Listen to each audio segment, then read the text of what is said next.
Okay, we have Mike with us. Hi, everyone. Happy Friday. This has been a long week. We launched the Oasis Odyssey contest this week. We had an amazing call with Shay from MetaMirror and Harry, our technical product manager for OPL and Sapphire on Wednesday. And honestly, like the entire team has been working around the clock in anticipation of VCC and the launch of the hackathon. And speaking about that, like I just want to say, if you're not aware, we have a very big lineup at our side event in Paris.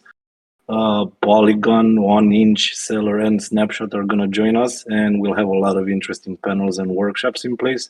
And of course, we'll stream everything. But just in case you're in Paris during that time, make sure to swing by. But yeah, let's focus on today's call. And honestly, what better way to end the week than with a gaming focus call? I plan to take some time off during the weekend myself and play some games. I'm just sorry I missed the start of this season for League of Thrones, so I'll probably be hacking away in Diablo 4, most likely. But yeah, Web2 games aside, today's call is all about Web3 games, and not just any Web3 games, but fully on-chain games. And for this, what better guest could we have than Mike Lee, founder of League of Thrones? He also has a very special surprise planned out for our community, but we're going to talk about that towards the end of the call, so make sure you stick around. About Mike, I'm sure most of our community knows Mike, but just in case you don't, I'll let Mike introduce himself to the crowd. Hey, thanks, Minnie. Can you hear me well? Yes, I can hear you perfectly. Cool. Hey, guys. My name is Mike. I'm the founder of League of Thrones and Uniswap as well. So I assume you guys understand. So you guys know better about Uniswap. But League of Thrones is a fully on-chain game that we spin off since last year. We've been testing it on Emerald's mainnet for a couple of months. We've done 6-7 seasons on Emerald mainnet thanks to the Oasis Ambassador support. We've already tuned the game ready and ready to ship it to a larger audience. So yeah, that's where we're gonna. The reason why we're here, what we want to talk about during the following an hour. I can honestly remember, like I joined your very first season from the very beginning. I think your Telegram channel had like 10 people, and I can honestly say it's been an exciting journey, and you've come so far with the game. It's a really interesting game, guys. But I guess we'll speak about that later. I honestly want to focus more on Web3 games and fully on-chain games at the beginning of this call, because I'm sure there's a lot of folks in our audience that would like some light shed on the topic. And I have some questions prepared for you if you'd like to enlighten our crowd. And I'll start off with the basic one, like on a very high level. How does Web3 technology enhance the whole gaming experience, like for regular users? Yeah, sure. I mean, first we now categorized all games integrating with any sort of blockchain technology as Web3 games. So it's a very big category. And in terms of how Web3 technology enhanced the gaming experience, I think first of all, it's you got to own your own assets. That's sort of the first thing that people can think about, because most of the game are making their gaming assets either as NFT or FT, I mean fungible tokens, that you can use or reuse in different games. So that really is a big step forward comparing to Web2 games. And second one is the fairness, which is guaranteed by the blockchain. So a lot of the logistics or some of the random numbers are generated on blockchain, so the randomness or the fairness are guaranteed by blockchain. And well, I believe more importantly, those fairness are verifiable, meaning that you can check all the activities of yourself, your peer players, and what the developer does on blockchain. And all their activities are traceable, are verifiable on blockchain. And the third would be even more interesting. I think it's know your customer. It's not the same concept that you did in centralized exchanges. It's like in Web2 games, as a developer, we don't know our users. We no matter how much money you spent in the game, we have no idea who are you, or you have done, what do you have done, how much money you actually have, or things like that. There are games that are requesting more privilege of your phone, so they sort of know what apps you have, whether you have Twitter, whether you have Discord in your app, but they don't have like detailed activities that you've done with your phone. But with Web3 games, once you're connected with your wallet address, especially your EVM compatible wallet address, as a developer, we know everything you've done with blockchain. So we know, how much money you have in your wallet, even across different chains. We know what type of NFT you have, what type of protocols that you have interacted with, no matter was like DeFi or GameFi, things like that. So in short, we can create a diversified gaming experience according to uh, different users and their experience in GameFi or in blockchain. So this is kind of a very big step forward comparing to Web2 games. Yeah.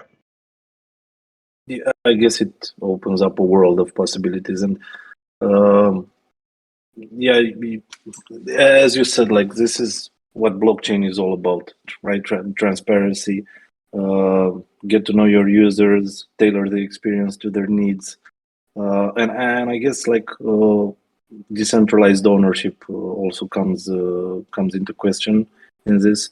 Um, Well, I guess you sort of covered some of the parts, but can you highlight some of the advantages of decentralized ownership in Web3 games? Yeah, of course. In Web2 games, there are a couple of things really frustrate us.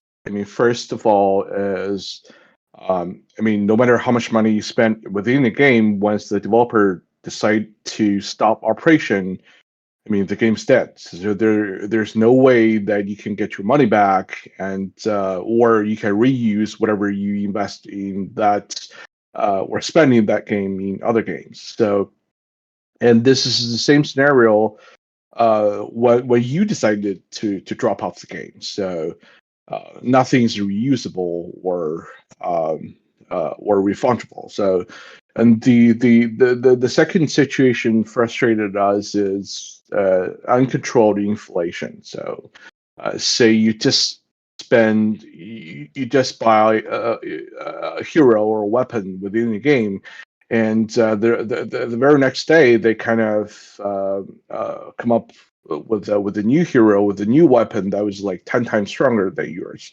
which is like makes your purchase literally useless. So because this is totally up to the developer, because it's the only option is to obey their rules, or is very much like their rules or their ways or the highway. So once you decide to play within the game, you have to obey the developer's rules. So, and the third one is you have to constantly repay or pay several times in the same sequence. For example, if you're a Spider-Man fan, and you have to pay several times in like Spider-Man 1, Spider-Man 2, Spider-Man 3, or whatever sequence coming after that. And this is sort of not making any sense, but it's happening in the Web2 world.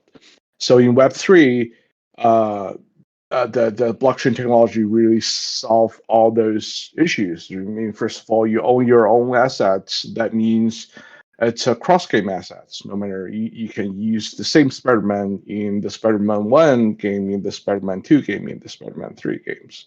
So, and this also changed the way that developer work with IP issuers. For example, if I'm a developer, I want to work with Disney.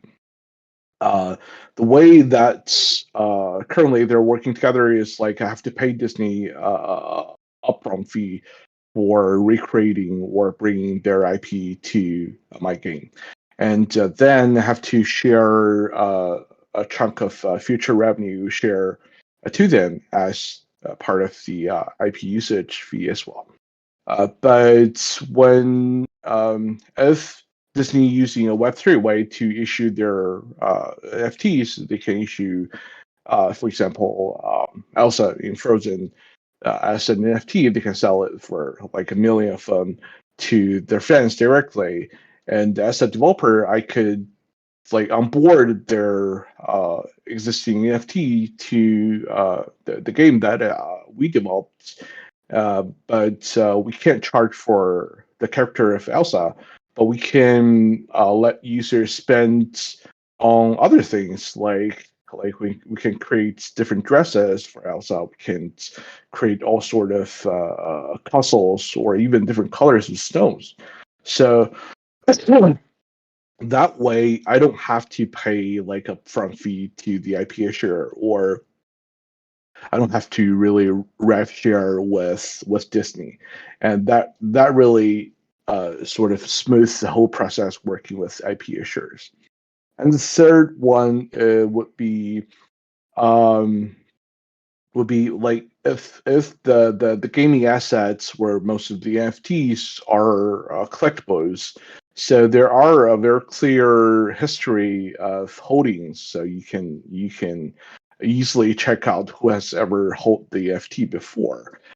For example, if you're a big fan of Professor Dong Song, you probably want to collect a NFT that ever was minted by her or has collected by her before. And in the gaming world, it's like if you're a gaming streamer, you're KOL while you're playing, you're live streaming your gameplay, and all of a sudden you kind of get a very rare weapon within the game in the form of an NFT, and you can instantly put it up for sale, and your fans would be more than happy to buy it from you because this is minted right from the KOL's wallet address, and it's sort of a memorabilia in a way. It's very much like baseball cards that's been signed by famous baseball players, things like that. So I would have never thought of that, but you make a very interesting point. Yeah, like transparency is everything. Like, of course, you would like to own something that was owned by a KOL in that specific industry. Nice, yeah. that's a that's a very nice use case. But like from a developer point of view, like I would really like to know that, because I think most of us are aware with how a development process goes for a Web2 game and what goes behind the scenes and the money they pour in, because it's a big industry, right? It's comparable to Hollywood or anything at this point. I know like the big games like GTA and Diablo and I don't know, they pour hundreds of millions of dollars into that. But from a Web3 development point of view, like what's the process like, the development itself and implementation and the adoption? How hard it is to launch a fully working game in the Web3 space? yeah, I think you've mentioned some great games, but I was never a big fan of launching a AAA game on in the form of Web3 games, at least current stage. I compared the Web3 game as if you compare it to mobile games, I think we're at a 2010 when iPhone 4 comes out. So there are a lot of, I mean, you can definitely develop games on iPhone 4 or on the previous iPhone 3GS. But you have a lot of limitation in terms of the infrastructure, and the numbers are really this are really similar. I mean, I remember iPhone 4 kind of sold for like 60 or 70 million devices, and we're currently looking at MetaMask or the wallet. The most of the wallet extensions or mobile wallets at the user number of 60, 70 million users. So we can compare those two stages. And we got that when we look back at 2010, the most popular games are like Cut the Fruits, right, or the Ninja Jump. So those are really simple games from like today's point of view, but those are the games that utilize the iPhone's best feature, which is swiping. So so my idea for Web3 today is to really just to utilize the best feature that Web3 gives us or the blockchain gives us, instead of pursuing the high quality images and things like that. So as the challenge, I think the first thing we can think of is really to take off your Web2 hat and put on your Web3 hat. And this is very difficult for a lot of developers or game designers, especially coming from the traditional gaming world. Because for Web2, we want to develop everything by ourselves. We want to set up a moat that keeps our followers away. But in Web3, we really focus on decentralization and composability. So I think that the concept switch is really hard in the very beginning. And in terms of game design, Web3, Web2 games is really naturally inflated. So you can only worry about like your first week, your first month gaming experience when you launch the game, because you can do whatever you want to later on to iterate the game because it's totally centralized. But in Web3 games, since a lot of the logistics are on smart contracts, once you deploy the smart contract, there's a constrained number of things that you can do. So you have to really figure it out, even to think it in a retroverted view. I mean, most of the tokens have a limited number, say a billion, and you have to like retrovert design it. What's our what's our circulation in the first week, in the first month, in the first year. So, and backward to develop your economic or your gaming metrics.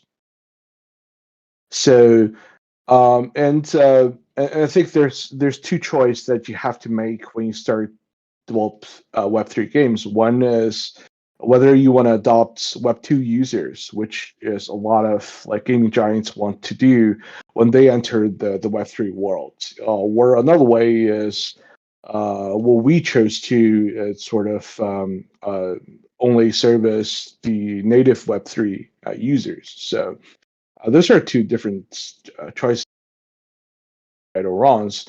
But our choice is really narrow down the audience base and wait for the Web3 pie to grow.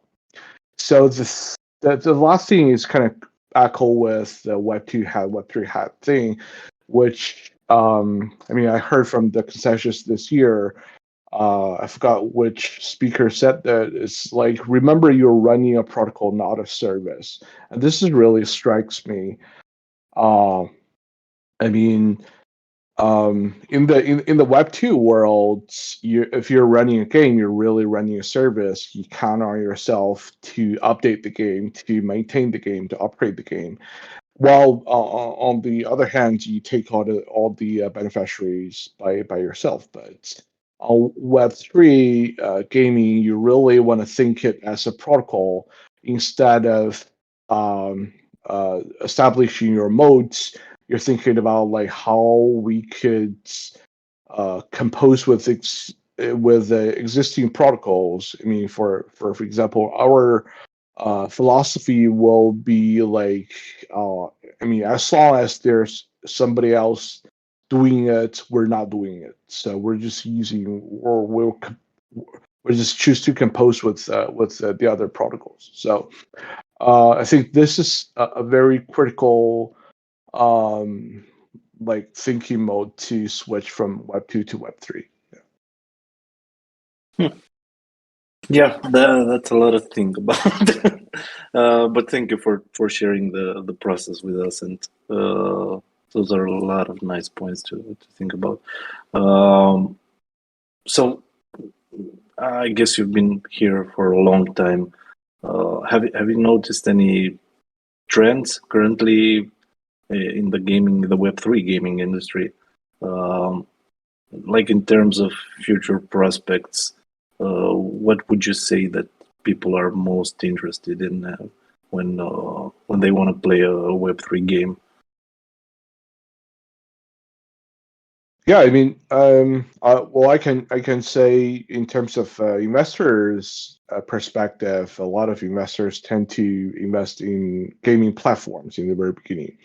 But I was against that trend. I think it all comes down to whether you can develop a interesting game. When we look at Steam, it's definitely today it's a great platform, but it starts with games like CS:GO or Delta. Without those games, you don't attract enough players to be able to build your your Steam platform. So I think our philosophy will be games come first and then platform come second.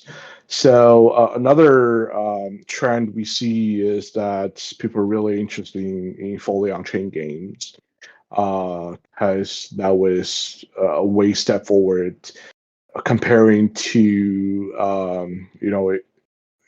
existing games mostly are like Ponzi or somehow using a Ponzi model. So yeah. Since we're on the subject of fully on-gen games, I think we could uh, dive a little bit deeper into the subject. And from my point of perspective, like based on what I know about blockchain games, uh, I like to categorize them in the following manner. Like you would have Web 2 plus games, which would have some on-chain factor like NFT collectibles and off-chain logic.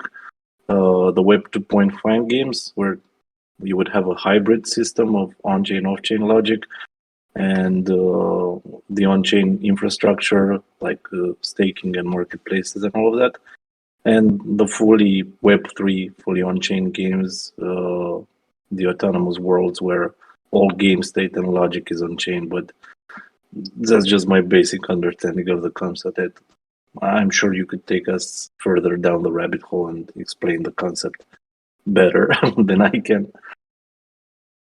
Yeah, I mean, from my point of view, I think fully on-chain games really putting the four components of a game all on chain, including the assets, the media artworks, the logistics, and the data. Because assets we've been talking about, like NFTs, those are on chains. And the second one would be media artworks. So if you store those in centralized storage instead of decentralized storage, once the operator decide not to support or not to store those artworks, there's very little you got. It's sort of like if you buy an NFT and the artwork is stored in a centralized storage.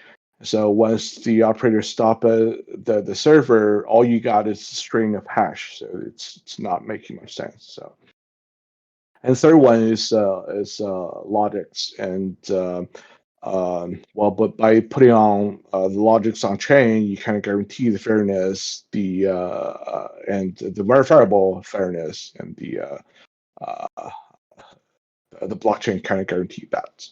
And the last one would be data, because that's most of the developers don't do is to keep your gaming data on chain, because a lot of the infrastructure are not ready. I mean, you can't really put your gaming data on layer one or layer two. This is really it's really expensive. It's sort of pollution to the layer one or layer two. So that would be really a big challenge for fully on-chain developers. But like having those components on-chain are just a first step. The ultimate step will be dollarize the game and make it forkable. So meaning that the player or the community get to choose where the game will go in terms of the gaming metrics, tokenomics, things like that, and people can fork the game as long as they want. If you're not satisfied with the existing community, you can just establish your own. So it's sort of like Bitcoin. Um, and When it comes to the differentiation from traditional gaming, I think it's sort of openness versus closeness. The traditional gaming studios are sort of isolated one from each other. As a developer, when you jump ship to a different studio, you probably have to rewrite all the compiler things like that you've already did in the previous studio, because the IP issues. And as a designer or art designer, you probably have to redo a lot of artworks. For example, like the icons of fighting is most likely to be two swords like crossing, but as an art designer, you probably have done that like several times for all different games. But I mean, those doesn't make sense at all. So having a Web3 spirit is really important in developing fully on-chain games. Like, I mean, the best thing that we like for blockchain or Web3 is that everything is open source. So that means you can take, whose ever codes that you like and iterate it and build a product by your own. But you should be ready for others to grab your code and iterate based on your code and develop a better product. So I think that this is why the industry has evolved and really developed in such fast speed. And I guess this is why we're all very excited to be here and be part of this space. It's truly, if you think about it, it's one large community where people tend to grow and build better products and care about what they build. But I heard one thing that interests me, like the challenges faced when putting that data on chain, and this actually takes me to another question. I wanted to ask you, what are the limitations and challenges faced when developing an on-chain game?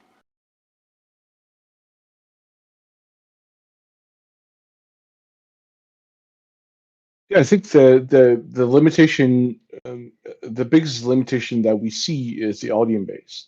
Like I said, we kind of choose a relatively narrow audience base when we choose to develop a Web3 native or fully on-chain game, because our audience needs to understand what is wallets, what is layer one or layer two, what's smart contract, what's NFT, or even what's Oracle. There are a lot of preliminary knowledge that the user has to have before they understand the essence of a fully on-chain game. So that was the major limitation or challenge that we're facing right now. But we believe with the growth of the Web3 industry, I mean, with the education of all layer one, layer two, or everybody did to expanding the user base of the whole industry. I mean, people will better understand the technology and to drive through the tunnel to this fully on-chain games. This is going to be very much like if we take the comparison of mobile phones. It's like the early adopters are young kids, and now your grandma have a mobile phone is easily operate Twitter or whatever the app on their mobile phones. So we're waiting for that uh, time to come. Yeah, I guess that's a blockchain issue on its own, like the user experience and onboarding experience for new users, because you take into consideration people's funds here, and most of them are afraid to put everything in one place and interact with websites that they don't know if they can trust. Like it's a slow process, but we'll surely get there. Like everyone will be familiar with the experience, and we'll be able to interact more easily with the depths. So from a security and trust point of view, do you see a high demand from people to move to on-chain games, like fully on-chain games? And because granted, there's an advantage to have at least a login that would be based or on Discord or Google or stuff like that. But I myself prefer fully on-chain games, of course. What's your point of view on this, like from a security and trust point of view? Well, in short, I think fully on-chain games is the stock market for gamers, meaning that they want to they want to play by real money, and they are willing to put their money in and challenge themselves and their peers with their gaming skills. And with the outcome, it could be either win or lose, and they're more than peaceful to take the outcome. So that's what we see. I mean, we believe that Web3 or fully on-chain game attract serious gamers. So when we look back the gaming history, when we first got console games, is really just young men, young male, like 15 to 33, to 35, playing the game. And then when social game comes in, that you can farm or racing pads, a lot of female join the gaming world. And when mobile game comes in with a device well spread, a lot of children or elderly people join the gaming world as well. So for a fully on-chain game or Web3 games, I think attracts more serious gamers because there is a way, there is a gap that serious gamers can play nowadays. I remember there's one scenario that's like probably 10 years ago. There is one project on Kickstarter or Indiegogo that offers a device that's putting a needle on your vein, and when you play games like CS:GO or Half-Life where you got hits, they automatically pump certain milligram of your blood off. So this is sort of crazy, and it was canceled. Well, it probably should be. But it definitely tells how serious gamers are really crazy about games. They are willing to do things like that, and now they got a way to play with real wages. I mean, I believe Web3 or fully on-chain games provide a vehicle for them, for the really serious gamers. That's crazy. I've never heard of that Kickstarter, but yeah, I wouldn't. I'm a serious gamer myself, but I wouldn't go that far. um, one thing I wanted to know, like, um, could you explain us how exactly on-chain games leverage smart contracts to enable a fair gameplay experience and a transparent governance? Yeah, for sure. I mean, here's a example. If we're having a duo and we're putting like $10,000 together each, and decide, whoever win the deal will win that amount of money. And if the judge is a centralized judge, I can easily bribe the judge and say, well, I'll let you keep like 90% or 80% of the way, and you just name me as the winner. So this is sort of centralized judge would do, or they could do. But with this judge on blockchain, or by smart contracts and enforced by smart contracts, all those bribes and things are eliminated or guaranteed not to happen. And even though things like that happen, it's sort of like when we talk about layer twos, or especially optimized layer twos. So the example would be, say the judge got bribed and named one of us, I mean, say me, as the winner of the due, and then any fisherman could take this result and bring it onto layer one, and for administration, and the bribe judge could be easily slashed by the assets that he or she deposit on the layer ones. So there are the whole mechanism. There's a well designed mechanism to prevent that event to happen. So. Thank you for that. I was actually wondering, but and one other question, and I think this might be on a more high level, but how exactly do on-chain games benefit from NFT integrations?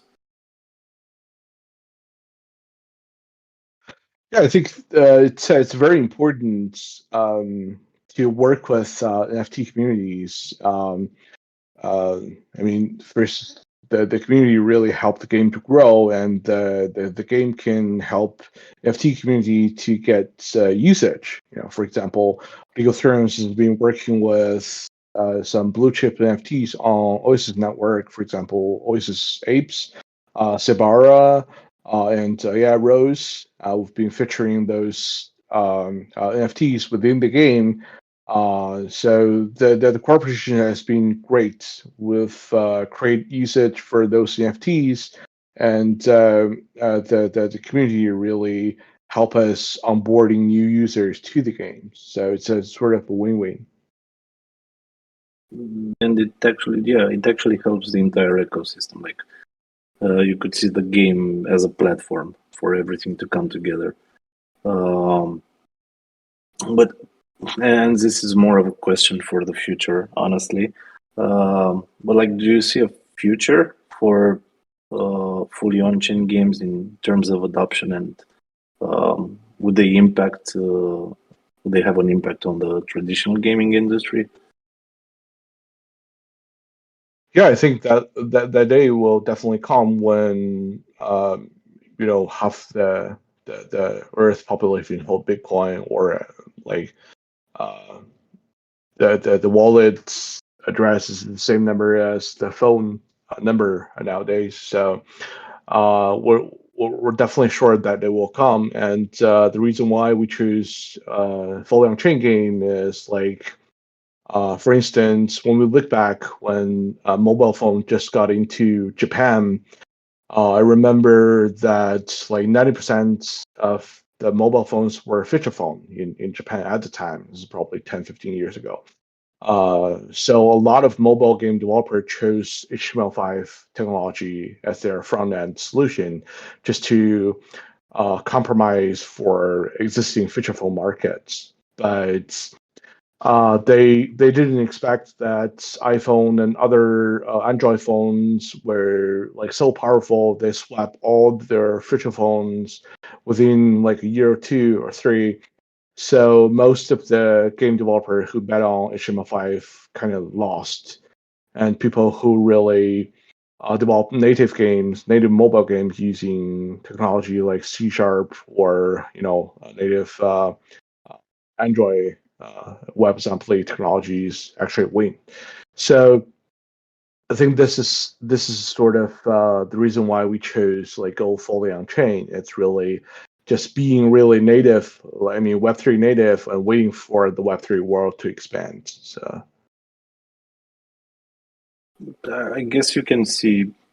I mean, there are examples where traditional games and traditional game companies try to make the move to blockchain, like baby steps, of course, but every step counts.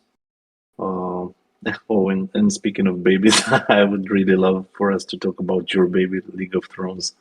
Uh, could you tell the audience a little bit about the game and maybe how it's different from other Web3 games? yeah, of course. I mean, League of Thrones is a Web3 social strategy game played in DAOs. Well, the gameplay is like, I mean, first of all, the game is played by seasons. So each season lasts for 7 to 10 days, depending on the map or the competitive of the players. And there will be predefined rewards for the winning legion and top performing individuals each season. And players will be randomly shuffled into 4 legions when they play or when they register a new season, and they will play together in order to conquer the centerpiece city of the map, starting from the edge of the map. Players can use their existing NFTs or in the future League of Thrones native NFTs within the game, and they can opt in to pay for extra resource in order to win the season. I mean, the winning legion members will have the opportunity to edit their native NFTs at the end of the season. So that was basically about the gameplay. And well, in terms of the differentiation, I mean, first of all, it's a strategy game, and so we believe strategy games are the best genre to develop for Web3 games. I mean, first of all, in terms of gameplay, there's different levels of design. First, it's PVE is a player versus environments, which means you play with NPCs that easily got bored. And then in the second level, you have like PvP. You play with real person, other players in the game. That's much more fun. And the third level will be a GVG, which is group versus group. You join a group of people playing against another. It's sort of like football or basketball. So there are a lot of group strategy involved.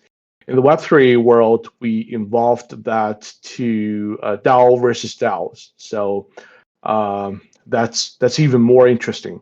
And the other reason is that the strategy game really have a limited number of actions that you need to do. It's not like RPGs or other type of games. There are a lot of actions, so it's much easier to record all your actions on the blockchain.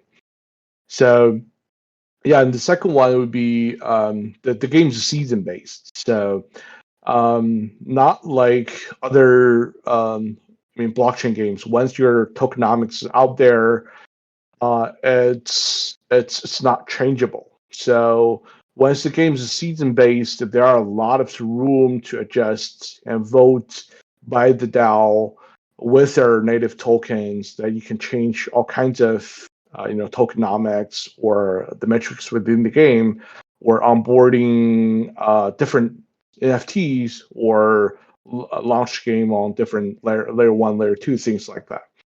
So, and the third one would be cross game editable NFTs. When that was our future plan, when we issue the native NFT for League of Thrones, it's going to be editable, so you can edit the or upgrade the NFT by winning the season, or we can allow third party games. We can whitelist third party games that they can edit the native NFT from League of Thrones with their smart contract. And the fourth one will be we're going to go CC0, this is Creative Content Zero, with all our media artworks, meaning that anybody can recreate a mini game or develop some merchandise based on the artwork. So for free, for sure. And the fifth one would be the social character. We've integrated ENS, we've integrated Space ID, and unstoppable domains in the future. And people who have those DIDs will be able to recognize each other within the game. And also, we encourage people a lot sharing their game performance, their achievement within the game on Twitter, on Discord. And then the next one would be the map, the land parcels. Currently, it was designed by us, but in the future, the players can design their own maps. It could be UGC maps, and we can onboard maps from other metaverse, say Sandbox or Decentraland, so we can use part of their maps, so that there are ownership in those maps, say Sandbox. So the ownership, the owner of those land parcels putting their own tokens or NFTs as sort of a surprise price for the game players. So whoever conquered that plot will be able to mine their own token in the matter of time, or things like that. So, and another possibility is that we can integrate some sort of NFT maps. For example, in the Lootverse, there's a NFT maps called Realium that was really dozens, thousands of different maps, gaming maps in the form of NFTs. And the combination of all the above, we can have multi-layer maps that you can be easily transformed across different layers of maps. And the last one would be, the next one would be onboarding third-party NFTs, which, like we said before, we've been working with some blue chip NFTs, and we allow users to bring their existing NFTs to the game and localized with our trained stable diffusion AI, meaning that if you have an ape or you have a Samara, you can bring it to the game. You got an actual hero within the game, while in the form that you get to recreate the visual by the art style of League of Thrones. So you guys are more than welcome to test it out. The next one would be soulbound tokens, SBTs. So we give soulbound token as badges of to the users as badges within the game. So that really helps us kind of label users in terms of their levels, and it's going to be used for future retroactive airdrops, or it could be used for third-party games to airdrop to our existing SBT holders. The next one would be cross-chain, cross-community system. This is currently the game is operating on solely on one chain. Now, for example, it's on Emerald Paratime, or it's on BSC mainnet. But in the future, it could be across different chains. For example, there are 4 legions or four DAOs within the game, and the 4 DAOs could be becoming from OSS, BSC, Arbitrum, or Polygon. And we're going to have a buff system, that meaning that if the price of Rose goes up today, the team of Rose will have a positive buff. And if the price of BNB goes down, and the team of BNB will have a negative buff on that day. So it's adding a lot of uncertainty, but the joy of Web3 into the game. The next one will be we're generating a lot of metrics based on the wallet value. So this is the differentiate gaming experience we talked about based on each wallet address. Lastly would be we had a ChatGPT bots that we trained with our Telegram group chat content, and our playbook that will automatically answer all the questions related to the game. So yeah, those are sort of the feature of the game, and sort of differentiated us from other existing Web3 games. That's a lot of features, Mike. This is so complex, honestly. Um, so I guess we mostly covered, right? The main features. Is there anything else you'd like to highlight? I don't know, maybe regarding the gaming experience, the actual, or if not, we can move on to the next point.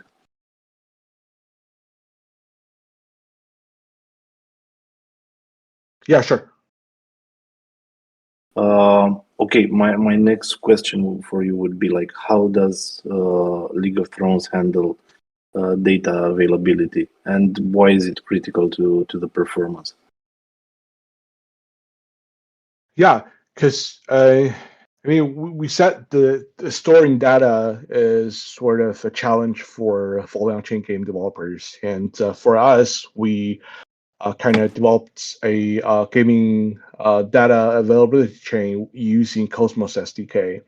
And I mean, in the future, there are options like we can either move this data availability chain to some other DA chains like Ceremex, Celestia, or BNB Greenfield, or we can just continue running it as a separate one in the Cosmos universe and sort of borrow the security from other Cosmos chains when Atom 2.0 is live. So the blockchain is currently temporarily centralized because we are the only one that producing blocks. But it's very much like Optimism or Optrum sequencer issues. In the very beginning, they're like the single sequencer, but it's open and verifiable. So we're halfway there. Everything recorded on chain is open and transparent to the users, and that also enables our publisher mode, meaning that anybody could either fork or publish the game in their own community as long as they want to host the game or provide the reward incentive to the game. Oh, very nice.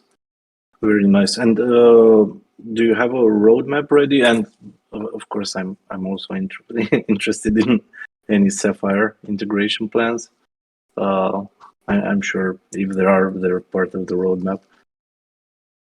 Yeah, of course. I mean, in terms of the roadmap, a lot of things that we mentioned about a lot of the features are still in our roadmap, in our pipeline. And something else in the roadmap is we will have a betting system. There are people who probably don't want to play the game by first hand, but they are willing to bet the outcome of the game. That'll be enabled in the future. And also we'll have some proof of invitation that you get certain reward by inviting users in the game.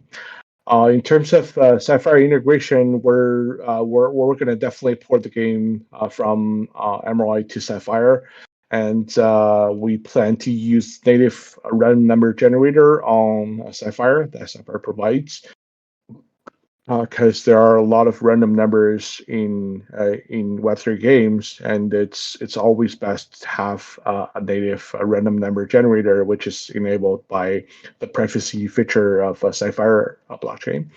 And what we also wanted to do is to use the Oracle feed from Sapphire to our gaming data availability chain. That meaning the feature that we talked about, we'll say the community buff driven by the price change. We need a decentralized Oracle to feed us the price change. That Oracle could be easily integrated on Sapphire and feed to the data availability chain. So those are all the things that we want to do in the future, and to work on Sapphire. And I'm sure you can use OPL as well, right? Like if you have if you're going multi-chain now with the game, I'm sure you can make use of OPL if you're adding confidential features to the game. Yes, of course. And I don't know if you thought about it, but we're launching our hackathon on the 19th in Paris. Are you gonna join that? Yeah, of course. We had a lot of ideas about SciFi. I think for us, the best feature that SciFi provide is really giving the smart contracts a private key that letting it sign for the smart contract. This is something that other EVM doesn't have, and that will enable the cross chain messaging. That makes the cross-chain messaging much easier, at least the one-way street. So things that we've been considering include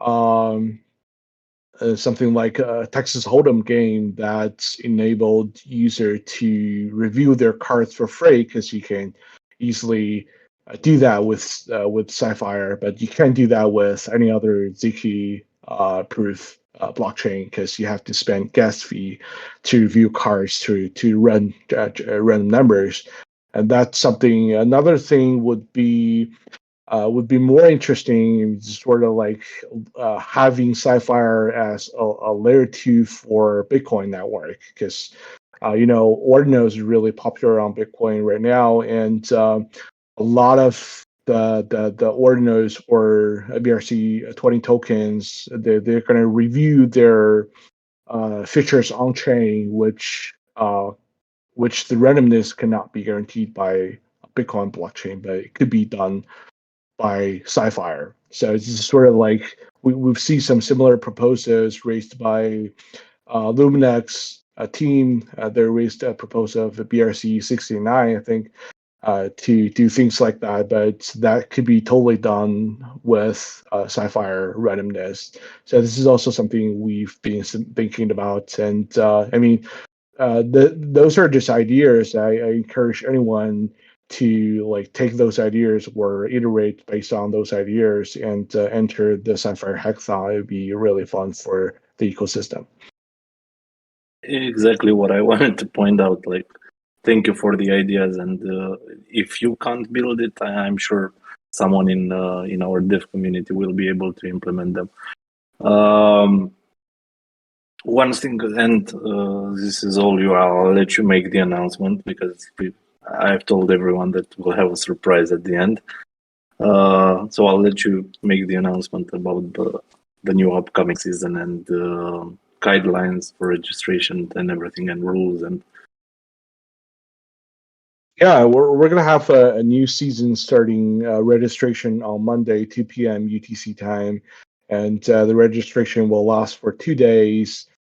For people to onboard their NFTs, to recreate their NFT with their Stable Diffusion AI and share them on Twitter if they like. And the season will start on Monday, 2 p.m. On Wednesday, 2 p.m. UTC time. And we're going to feature two NFTs. One is Oasis Apes, one is Sebara. And thanks to those community sponsor one NFT each, so we can give out to the top performing users of the season. So, welcome to test the game out. We believe that the game speaks for itself better than anybody else do. So, yeah.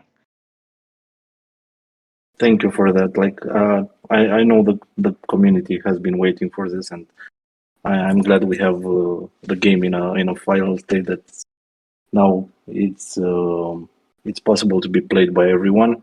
And we're gonna make the announcements on Monday, and we're super excited for everyone to play it. I know I'll play it myself, so I'm super excited about that. Okay, so registration starts on Monday. I guess you'll announce it from your side, Mike, and we'll make some announcements in the community as well. We'll have rules for everyone to make sure they understand the concept and everything. So I'm looking forward to that.